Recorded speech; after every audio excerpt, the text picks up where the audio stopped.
नमस्कार, दर्श न्यूज में आप सभी दर्शकों का स्वागत है। मैं प्रीति दयाल आपके साथ। देखिए, बिहार के लोगों के लिए अच्छी खबर आ गई है। दरअसल वाणिज्य कर विभाग ने लोगों को जीएसटी को लेकर बड़ी राहत दे दी है। बता दें कि इस मामले में वाणिज्य कर विभाग के सचिव संजय कुमार सिंह ने एक प्रेस कॉन्फ्रेंस किया।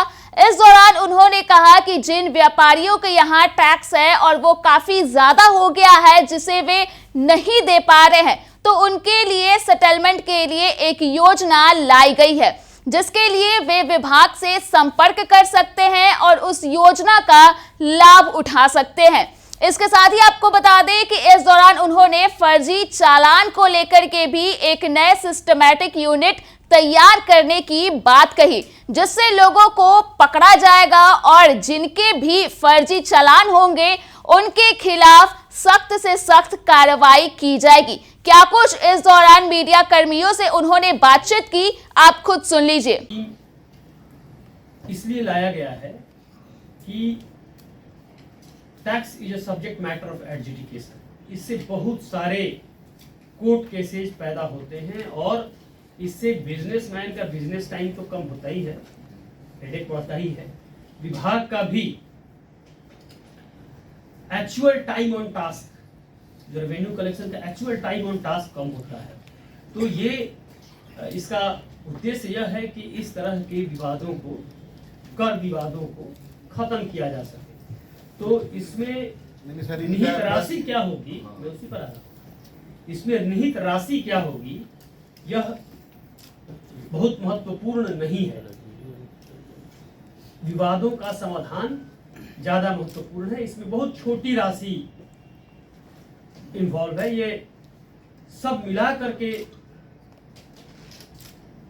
15-20 करोड़ से ज्यादा नहीं, लेकिन नंबर ऑफ डिस्प्यूट्स ज्यादा है। अच्छा, इस बार जो आप लोगों ने टारगेट रखा है विभाग के द्वारा, क्या स्थिति है? ये बहुत ही पर्टिनेंट क्वेश्चन है। इस बार हम लोगों का टारगेट जो है वो 42,500 करोड़, और अगस्त तक हम लोगों का जो टारगेट था, ये टारगेट को जब हम मंथ वाइज अगर बाइफरकेट करते तो आपको फोल्डर हमने दिया है, ये लगभग 17,000 करोड़ का टैक्स कलेक्शन अगस्त के अंत तक होने का टारगेट था, जिसके विरुद्ध हम लोगों ने 15,463 करोड़ वसूल कर दिया है। अनुभव द्वारा यह देखा गया है कि वर्ष के आरंभ में टैक्स कलेक्शन थोड़ा धीमा रहता है, और जो तृतीय त्रैमास है, यानी कि अभी हमारा 30 सितंबर को द्वितीय त्रैमास, सेकेंड क्वार्टर खत्म होगा, तो तृतीय त्रैमास से टैक्स कलेक्शन पिकअप करता है और अपने पीक पर पहुंचता है अंतिम त्रैमास में। हम लोगों ने डिवीजन वाइज और सर्किल वाइज इसका फॉलोअप लगातार कर रहे हैं कि हम लोग कहीं भी शॉर्टफॉल नहीं हो, और आशा है कि हम लोग इस टारगेट को मीट करें। सर, ये एमएनएसटी स्कीम एंड जो वन टाइम सेटलमेंट है, बोथ आर सेम जो आप बोल रहे हैं? One time settlement scheme GST से पूर्व वैट के लिए है, वैल्यू एडेड टैक्स रेजिम के लिए है, और एमनेस्टी स्कीम जैसा कि हमने कहा आने वाली है। हाँ, कब तक? ओटीएस स्कीम है, ऑलरेडी इन फोर्स है, और एमनेस्टी स्कीम जल्द ही आने वाली है। केंद्र में तो ऑलरेडी आ गई है, हम लोगों के पास जल्द ही आ जाएगी। तो इसमें कुछ मतलब आप लोग का अमाउंट, डिस्प्यूटेड अमाउंट तो, क्या है, कैसे? तो वो जो है पोस्ट जीएसटी 17, 18, 19 और 19 3 वर्षों के लिए, यानी कि जीएसटी के आने के बाद की अवधि का है। तो ये कब तक का उम्मीद है सर? 10 लाख से 30 लाख हो गया। तो अगर वो सिर्फ 10 लाख दे देता है तो उसका बाकी जो 20 लाख इंटरेस्ट और ये हो माफ हो जाएगा। 10 लाख दीजिए, काम खत्म।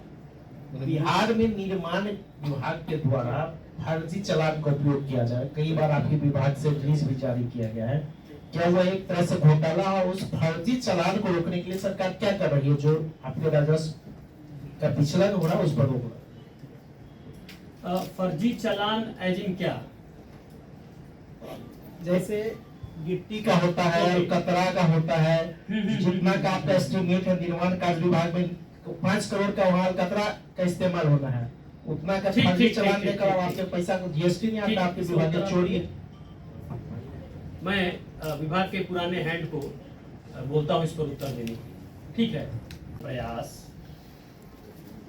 जहां कहीं भी इसकी संभावना हो तो वो बहुत अननेचुरल नहीं है। ठीक, तो सर्विलांस मैकेनिज्म हर लेवल पर ऐसा रहने की अपेक्षा है कि इस तरह के प्रयासों को पकड़ा जा सके, वसूली की जा सके और दंडित किया जा सके।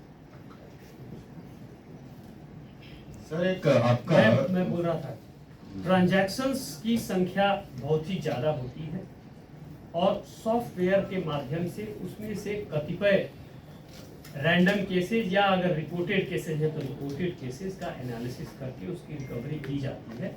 और मैं आपको बताऊं, टैक्स एक ऐसा सब्जेक्ट है कि मैं इस प्रेस कॉन्फ्रेंस में आवश्यकता से अधिक सूचना डाइवल्ज भी नहीं कर सकता। ठीक है, लेकिन आने वाले समय में सिस्टमैटिक ढंग से ऐसे प्रयास को रोके जाने का की कार्रवाई चल रही है। मैं इससे ज्यादा भी नहीं। सर एक आप सेंट्रल गवर्नमेंट के मतलब डायरेक्शन के बाद या व्हाटएवर डिसीजन के बाद एक हुआ था कि तो फिलहाल के लिए इस खबर में इतना ही। अगर आपने अभी तक हमारे YouTube चैनल को सब्सक्राइब नहीं किया है तो इसे जरूर सब्सक्राइब कर दें। इसके साथ ही अगर ये वीडियो Facebook के माध्यम से देख रहे हैं तो पेज को लाइक करना ना भूलें।